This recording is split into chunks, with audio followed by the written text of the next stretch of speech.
The following program may contain mature subject matter and coarse language. Viewer discretion is advised.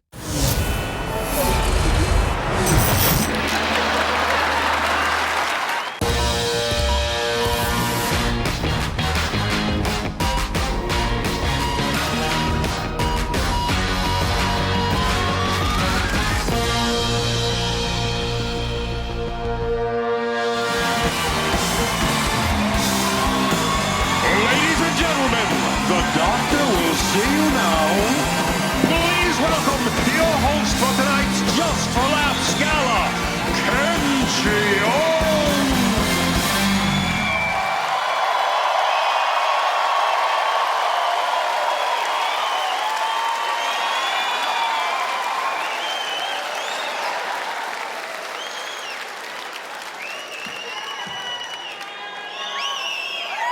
Wow, Montreal!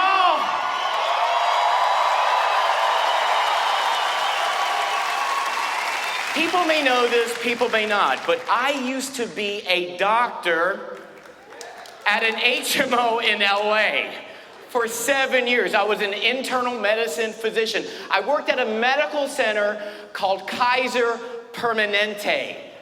Kaiser Permanente, what a dumb name, you know what I mean? It's like Spanish for a German with a perm, I'm not sure. So I worked at Kaiser for 7 years, and then somewhere along the line I said, fuck it, I'll be naked and famous in a movie.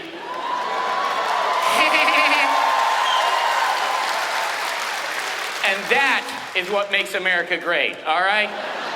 The first movie I ever did was Knocked Up. I don't know if you saw it with Seth Rogen, Judd Apatow movie, where I played the fake doctor to Katherine Heigl's fake baby and delivered it out of her fake vajayjay, that kind of thing.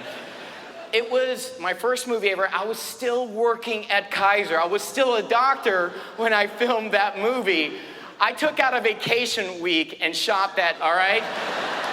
True story. And everybody who was anybody in comedy was in that movie. It was Seth Rogen, Paul Rudd, Leslie Mann, Craig Robinson, Bill Hader, Kristen Wiig, Jay Baruchel, Jonah Hill, Jason. It's like the Avengers of comedy. Most amazing moment in my comedy life. And Judd Apatow said to me after my last scene, "You are my discovery, and I'm going to put you in all of my movies." And he did. I would not be here if it wasn't for Judd. So shout out to him. Yeah. And then the next day I had to work at Kaiser. You know what I mean? That's where I came up with the chow jizz toss, Kaiser. I was so checked out at that point. I did not want to be a doctor anymore. I know it was time to go pro, but I was so depressed. I didn't know how. I didn't know if I had the guts to do it. The next day after Knocked Up, I was like, patients were waiting for hours to see me. I was like in a trance, and my nurse was like, Dr. Jeong, you have a patient in room 2 waiting to see you. I just did a movie, Carol. You don't get it, man. So I ended up quitting my job, and everyone supported me except my strict, traditional Korean father. Oh, that severely bumped. He always wanted me to be a doctor ever since I was born, before I was born. So when I quit, he was mad. He was like, "Oh, you bring great shame to Jeong family." And then after The Hangover, we are so proud. Proud of your tiny ding-dong. As I say in Korean, the smaller the penis, the bigger the box office. And yes, for those wondering at home, yes, it was real. It was cold in Vegas, all right? It was cold. I'm a grower, not a shower. I have 2 kids. It works, all right? It's how the pencil writes, bitch, all right? Okay, mine can write in cursive. And oh my God, calligraphy.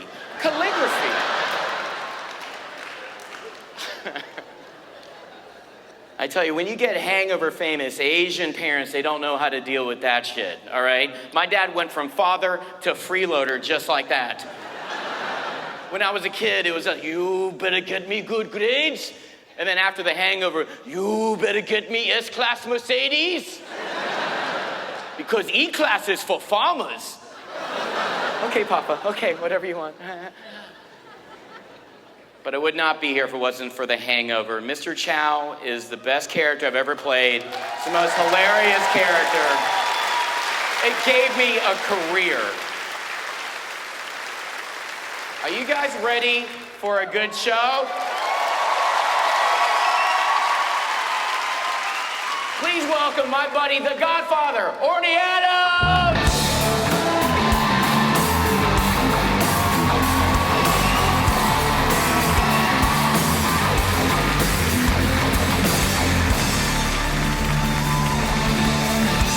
Bonjour, Montreal. How you doing?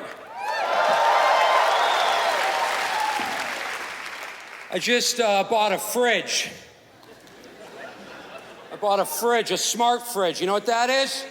I got a smart fridge. There's a screen on my fridge. I call the guy over in the store. I go, "Who's watching TV on the fridge?" He goes, "Oh, no. If you tap the screen twice, it shows you everything inside." This is for the people that this is too much work. Some people are going, "Oh my God, every day I have to start the day by opening this heavy door. I haven't even had my coffee yet. When are they gonna put a screen on the fridge?" This is your dumb generation. Putting screens everywhere. A fridge doesn't need a screen. A fridge doesn't need a screen. It needs to stay cold and have a little light bulb so we can eat shit in the middle of the night. Then the guy said to me, he goes, "You know you can talk to the fridge too." You go, "Hey fridge, am I out of half and half?" I don't need to talk to my fridge. I'm already talking to too many things. My phone, my car, my TV. I've started talking to stuff that doesn't even talk. I was yelling at the ceiling fan last week going, "Slow down! Slow down! What are you, dumb? Don't make me get off this couch and pull the cord. Why can't you be like the fridge? Why can't you be like the fridge?"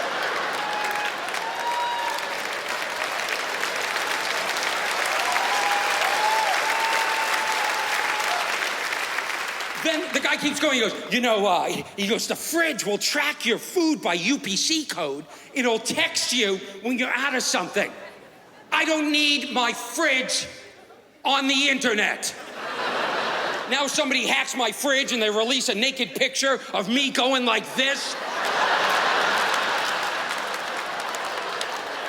People are trolling me on the internet. I don't know if you can see over your gut, but you're low on ketchup. You're low on ketchup. I was gonna buy one for my parents. My parents with the technology, with the old people. My mom would text me. Every time I get a text message, she thinks it's a doorbell. Every time. Ding, somebody at the door. Ding, somebody at the door. "We're in the car, Mom. We're in the car."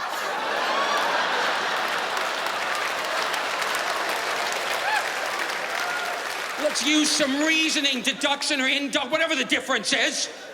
I just bought my parents their second Apple TV. Why? They did something to the first Apple TV that could not be fixed. They found the settings. Old people, let us set your stuff up and leave it alone. They made the subtitles so big it took up the entire screen. Just like 5 words, that's it. Apple TV goes, "Well, they must be blind." It turned on something called Voice Assist for blind people, and it was speaking Japanese. I called Apple, they go, "Throw it out, just buy a new one. If you can afford a smart fridge, you can just buy another Apple TV. There's no hope. There is no hope for these old people.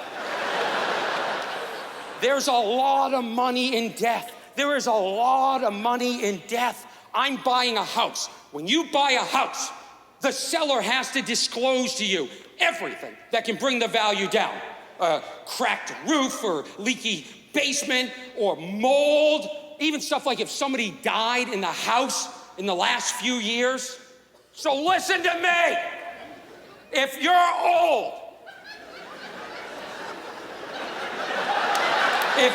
old, and you think you're dying, get out of the house!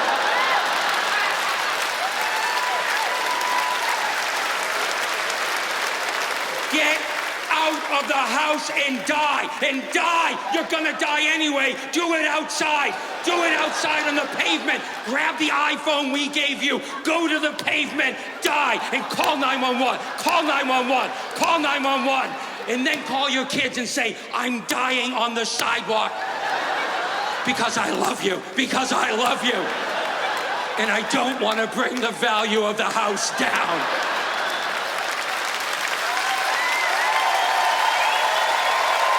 Thank you so much, Montreal.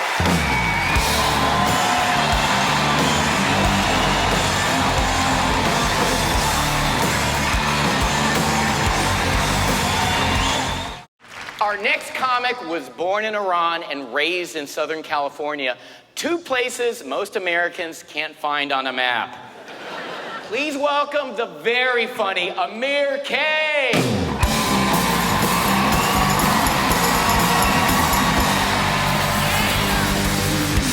Yes!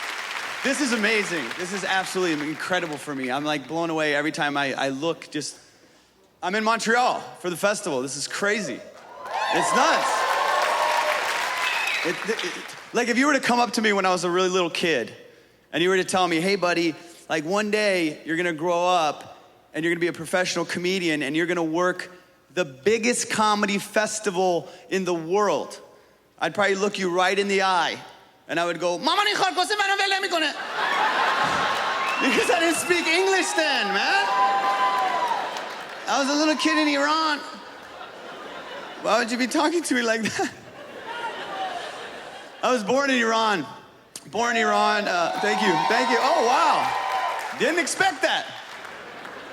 Born in Iran, came when I was 5 years old to the States, moved to the States, Southern California, and we moved to Orange County, of all places.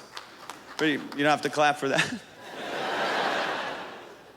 Well, Orange County, I always say Orange County, it's like known for its wealthy areas, right? And whenever I say Orange County, people go, oh, by the beach? I go, no, by the freeway. It's a dumpy little apartment. I live in Hollywood now, which isn't much better. People think it's glamorous, it's a shithole, right? Crazy people everywhere. I got a local crazy guy on my corner, heckles me every day. I walk by. Some of my recent favorite heckles. Oh, there you go. You orchestra conductor looking bitch! Get this guy in a roast. Orchestra conductor, come on, he's spot on. Oh, you guys haven't seen me without my hat on, okay. You don't see orchestra, you don't see it?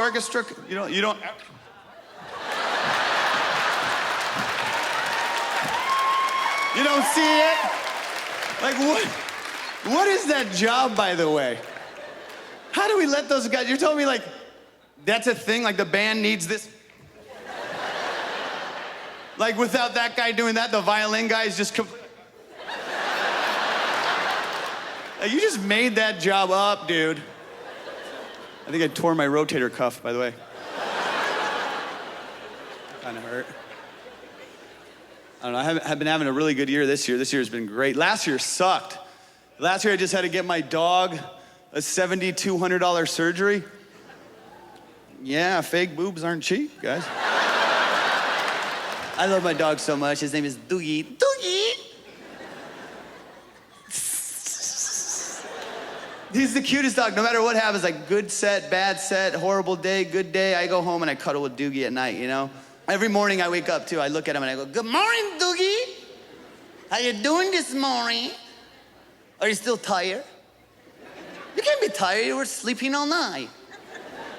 You guys can judge the voice all you want. Hey, if you don't change your voice when you talk to a dog or a baby, you're a serial killer. How about that? Come on! You can't be like, hey dog, how you doing this afternoon? That guy's murdering people on the weekend, that guy. You have to be like, and that's how I talk to Doogie. I just talk to him how I think he could talk, or how he would talk if he could talk. He's little, I think. Wait. Sometimes I thought that too. I was like, I wish Doogie could talk, and then I rethought it, and I'm like, dude, he's so needy. There's no way. He's so needy. If Doogie could talk, and he had a cell phone, I'd leave the house for 5 minutes. I'd check my voicemail. It'd be like, you have 30 new voice messages. Boop. Hey, what's going on? It's me, Doogie. Listen, I know you said we're going for a walk. I just kind of wanted to touch base and see what time you were thinking. Go ahead and give me a call back. I'm at home. Boop. Hey, it's me again. Listen, have you seen my red ball? Yeah, you don't know what we take to the park? Can't seem to find her. Anyways, no big deal. Call me when you can. Boop. The Amazon packages are here.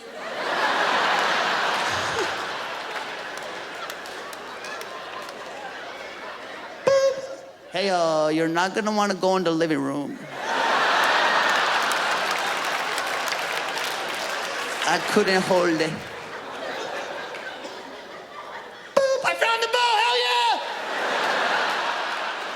Boop.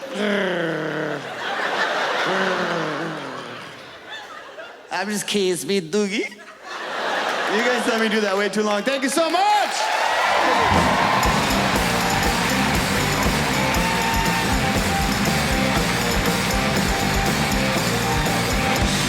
Your next comic sold out her entire run at the Edinburgh Festival with her critically acclaimed show, Lads, Lads, Lads, which is probably nothing like the Girls, Girls, Girls show I definitely didn't watch last night. Please welcome Sarah Pascoe.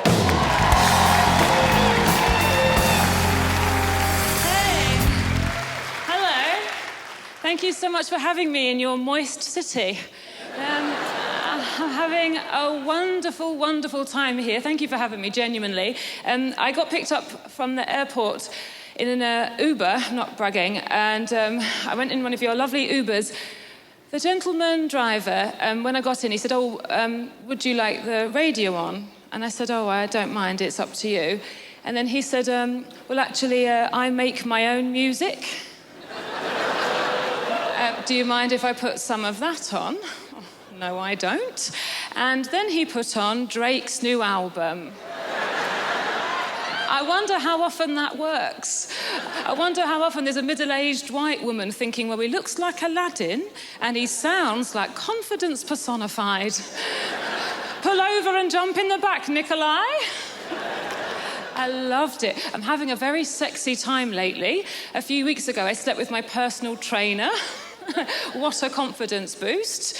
And then I realised he was just trying to get me to burn more calories. It was too frantic. I should have guessed when he said that his favourite position was woman in plank, man counting. I did. So I've had to go back to my favourite. Yoga is my absolute favourite exercise. I love it. I love it so much. Yoga is my new drug. My old drug was drugs. I know, which I'm not going to say anything positive about because it's very irresponsible. I'm not going to say anything positive about drug taking. What I will say is I didn't take MDMA until I was 32, and it was such a relief to know I could be happy. But I do have things I don't like about myself. I have a paranoia. I have a paranoia that I can't compete with pornography. Anyone I go out with now, they'll have a computer and they can put in a few search terms and then watch all of these women and men enthusiastically pretending to like doing things that I'm not going to pretend to like doing and I'm not going to do. I don't like doing anything. I like having 3 things done to me very gently while I lie there. That's my sex style. And I'm saying that to all of you as a warning in case any of us ever get together. And that is open to people of all genders. I'm trying to have more sex with women since I found out lesbians are very good at the 3 things I like. The most embarrassing thing, though, and again, I have to accept these things about myself. I'm 37, I'm not going to change. The worst thing about me, really, and I kept it secret for a long time, is I don't like art. I think art's rubbish.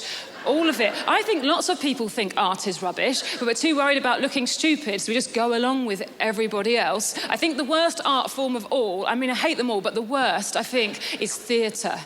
I think it's diabolical. Please don't get offended if you're an actor. Being in a play is obviously incredible fun. You get to put a wig on and walk up and down and move your arms and project your voice, saying things like, I think you'll find you're contradicting yourself, Alan. Fun having to watch it.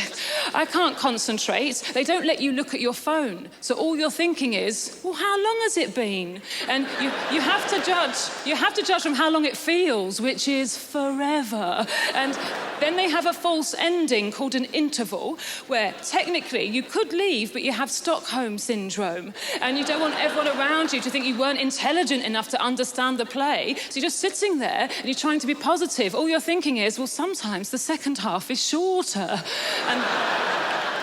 And eventually, after several days, the play finishes. And then what happens is you're flooded with an incredible feeling, and it's called freedom. And I think we mistake that feeling for having enjoyed the play. That's the problem we're doing. And I'm not just picking on theatre. I don't like any art form. I don't like music. I know that everyone likes music. I don't like it. It's too noisy. Shut up, music. I don't want to have an emotion I didn't have a minute ago, thank you. I don't want any memories. I do have an exception. I do like Drake, but that's only because I recently had sex with him in an Uber. Thank you so much for having me. Enjoy your night. Good night. A little bit more about myself. I'm married. My wife is Vietnamese, doctor, last name Ho. I married a hoe. That is a wet dream to a comic, okay? Get in the car, ho. Make me some rice, ho. You complete me, ho. I can say that because I'm very sensitive. I'm Korean, she's Vietnamese. Any Koreans in the house? Great, let's talk about them. Okay. Koreans are the angriest of the Asians, okay? 여보세요, 이 자식은? That means hello in Korean. Vietnamese? Any Vietnamese in the house? Okay, all right, calm down, relax. You know, kind of like a dandy, you know what I'm saying? That's how em đã quá cả mạng. That's how em đã quá cả mạng. Vietnamese is Koreans on weed. Think about it. 여보세요, 이 자식은? That's how em đã quá cả mạng. And that is how I came up with the voice of Chow. Anyway. By the way, it was my idea to be naked in The Hangover. I don't know if you guys know that. My wife said it will be the feel-good movie of the summer because every guy will go home feeling good about themselves. That's my hope. You guys ready for the rest of the show? You guys ready? Keep it going. Make some noise. Please welcome my buddy, Francisco Ramos.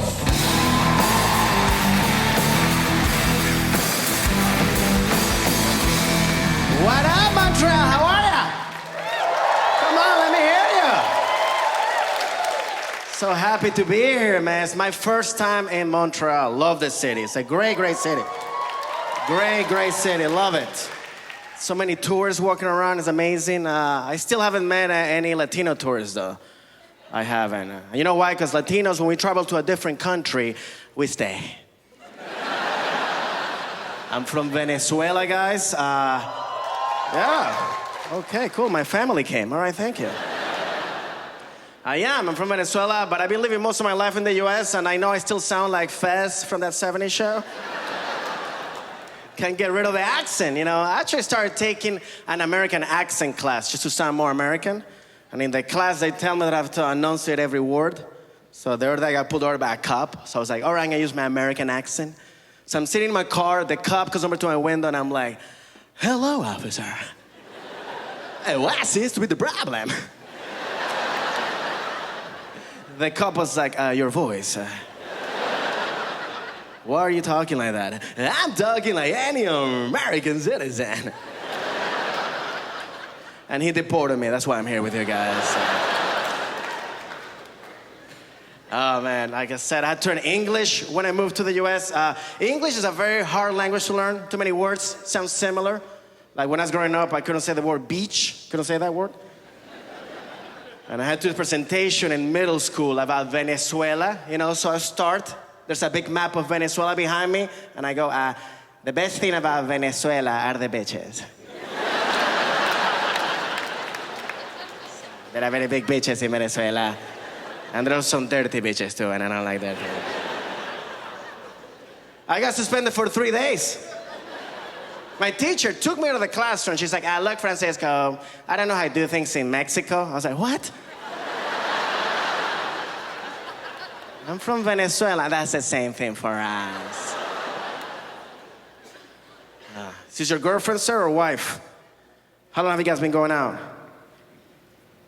What? You have no idea? Okay, thank you. Proves my point exactly. Guys, we have no idea how long we've been in a relationship. We don't. You know why? Because ladies, you're the ones who keep track of a relationship. Because you're the ones that you start the relationship, but you never tell us. You just do it, and we have to figure it out. I figured it out. I think ladies, you start the relationship when we say hi to you for the first time. We're like, hi, how are you? Nice to meet you. Oh my God, it's happening. He said hi to me on the 21st. Let the countdown begin. A lot of my friends that are getting married, they love to have destination weddings, which I found that's a little trick that wedding people do, right? They invite a lot of people so they don't go, right? Let's invite 500 people to Uganda.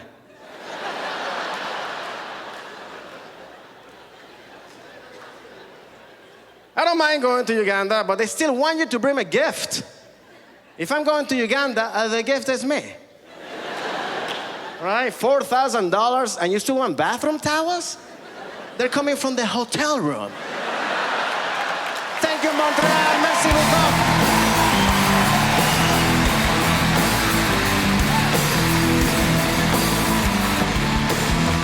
All right, this next comic is from a town in Newfoundland with fewer people than are here in this theater. Please welcome Matt Wright.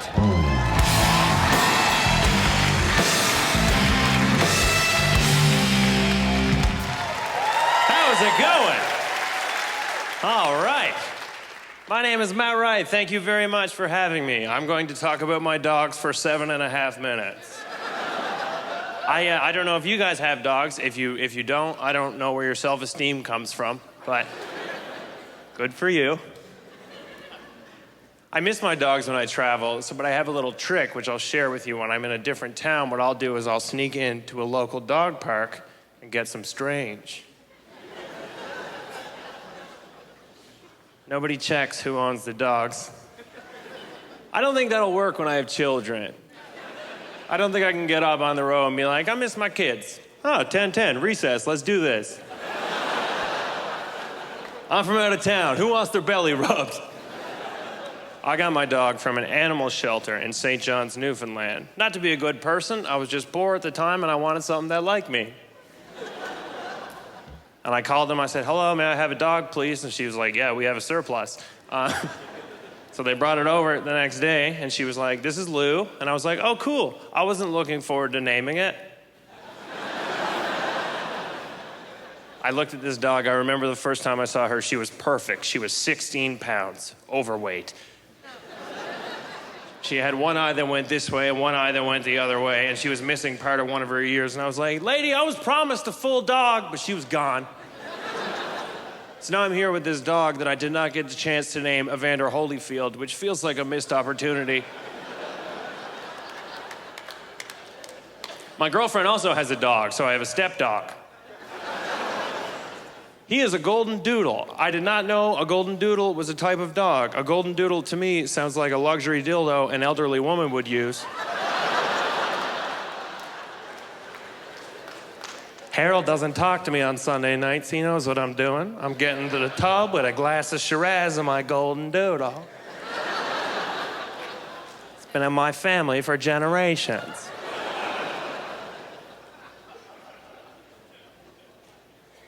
Dogs are priceless. That one cost $1,200, which is $1,200 more than I paid for my dog, and I'm worried about her self-esteem if she ever finds out. Because the golden doodle is so big and photogenic, he wanders around the house all day with a look on his face like he almost knows calligraphy. And then Lou walks around the house and Sora's like, "Excuse me, da-da? How much was I?" I'm like, $1,200. And then Lou comes up, she's like, "Oh, and me? How much did I cost?" And I'm gonna be like, "Ooh, your mother and I love you both equally. You were on sale." I got some news last year. I had to take Lou to the vet, and the vet told me that she had a torn ACL, and that was devastating financially. And emotionally, of course. I don't know. Sometimes I wonder, I wonder what it's like to have American health care. And then I went to the vet, and I was like, oh, roughly that.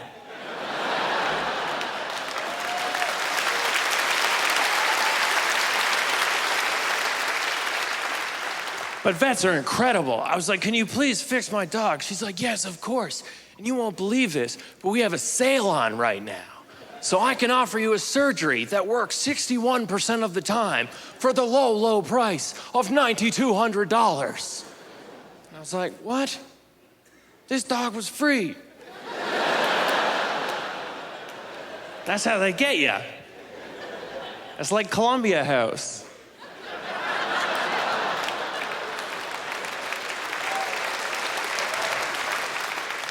I gotta get that joke on TV right now because in 30 minutes, no one's gonna get it. She had a torn ACL, and that made me very upset because I don't mean to be rude, but that's an athlete's injury, right? My dog doesn't play basketball. That's not what happened. That would be a better story. What happened to your dog? Well, check out the highlights. And LeBron James is flying down the court, and he's got an open layup to put the Raptors out of the playoffs again, and there's no one there to stop him.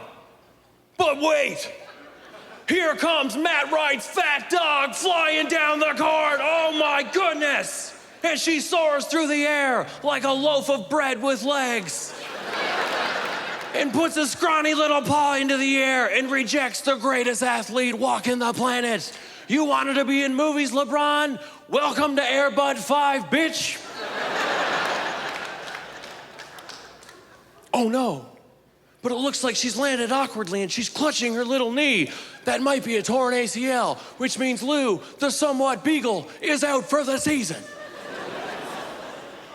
That's not what happened. She was asleep on the couch like she is 18 hours a day. And then she farted in her sleep, woke herself up, backflipped off the couch, landed on her paw, and now my kids can't go to university. Thank you guys very, very much. I'm Matt Wright. Thank you very, very much. Thank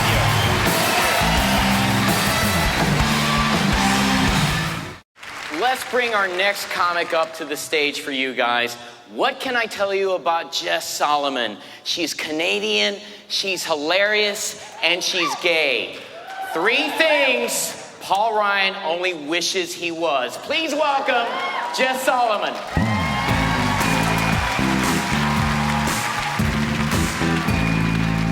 Oh my God, this is amazing. It is so nice to be here. I live in America now, so you know that I'm not just saying that.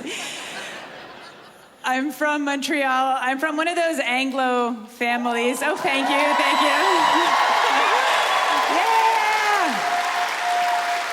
I live in New York now with my Muslim wife. Obama let us in. Yeah, that's how that happened. I'm Jewish, she's Palestinian. That's not normally how people react. That wasn't how our families felt about it. I appreciate that. We've been together a little while now, and we do still have sex. Yeah, we do. When our phones are charging, that's when it happens. We decided to spice things up recently. We tried some role play. The problem for my wife and I is that she doesn't have a lot of like acting range. Yeah, she only knows how to be the bitchy version of whatever the character is. You guys see the problem? We did something very basic. Don't judge. Masseuse client. No big deal, right? She was the client. I was a masseuse. She lay down on the bed. I left the room. I got into character. I was Helga from Scandinavia, obviously. Deep tissue specialist, made a mean meatball. Like I knew my character, right? So I go into the room and I announce myself and I'm like, Helga's here, hello, or whatever. And my wife turns around and she's like, oh, I'm sorry, I ordered a man. It's not cool. This may be shocking to you, but I haven't always been a hilarious comedian. No, before comedy, I was a lawyer. That's a decision I made. Yeah, I was a war crimes lawyer with the United Nations until I decided it was time to get serious. And here we are, you know? Life is short. Sometimes you just have to look yourself in the mirror and say, Jess, where's this whole being a UN war crimes lawyer thing really gonna get you? Sure, bringing war criminals to justice is a great way to kill time and hang out with your friends. But is there a future in it? Maybe it's time you put your law degree to use, bailing degenerate comics out of minor drug offenses. That was every conversation when I started comedy. It was like, Jess, I'm having a little bit of a legal issue. Okay. Did you commit a genocide? Because if not, I cannot help you, you know? It's not my area. I'm the kind of person, I try to do the right thing a lot, I care. And I've always been that way, like ever since I was a kid. When I was a kid, I once shoplifted a thesaurus. Yeah, but then I felt so guilty, so remorseful, so repentant, so contrite, so shameful, so sorry I brought it back.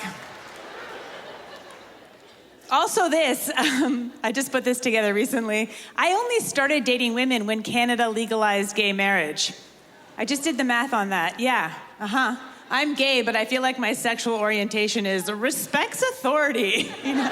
But you guys have been fantastic, thank you so much. Our next comedian rose to fame at SNL and in the hit stoner comedy Half Baked. But these days, the only thing he gets high on is life. And also weed. Please welcome my brother, Jim Brooks!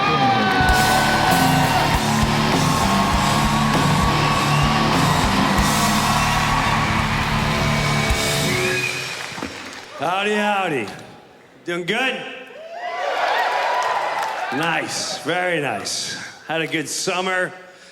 One of my friends came in from Europe and he's like, you wanna play some soccer? Can I ask something? Is soccer big in Canada? No, it's not. I watched the World Cup. I don't get it. Americans, they try every year, like, you're gonna watch soccer this year, and okay, it's jogging with a ball. That's all it is. Just, now, okay, where am I? It's just, okay.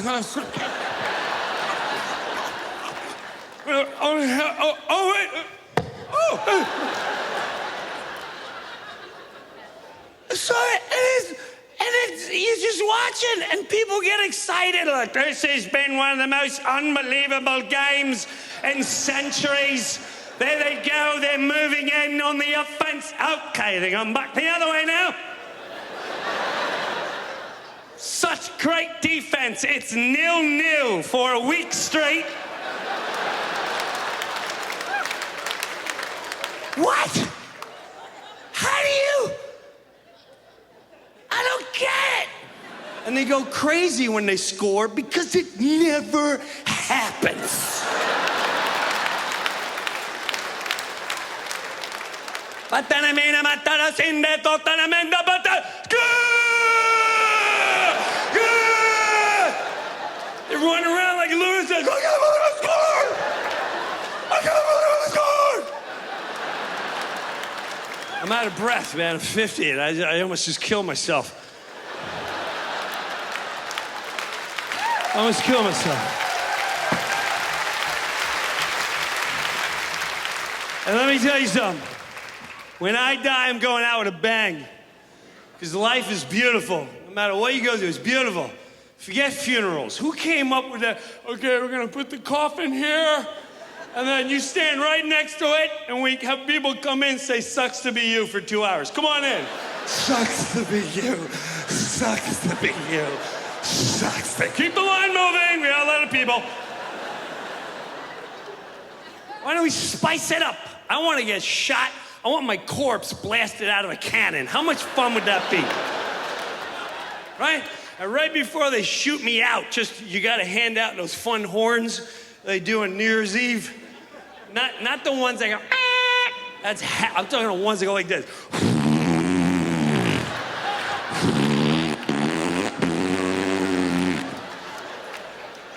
And I want fireworks just taped to my body and just blast off for a show. They're shooting a corpse out, you're right. Here we go.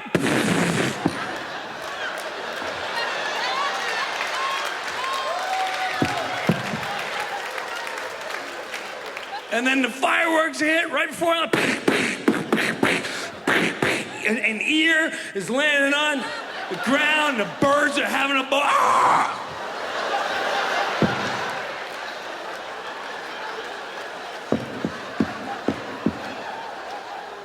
And when it's all over, I want the smoke to say, see ya!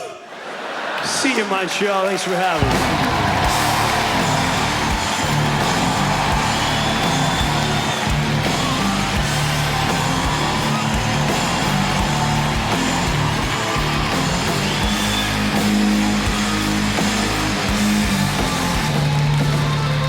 One more time for all the comics tonight. You guys have a good time? I want to thank everyone here in the theater right now. I want to thank everybody at JFL for giving me the most full circle moment of my comedy career. 18 years ago, 2000, I was here at Best of the Fest and Comedy Works, and to have my own gala is something I could never conceive of. Thank you, guys. Thank you, JFL. I love you guys. Je t'aime. Thank you so much.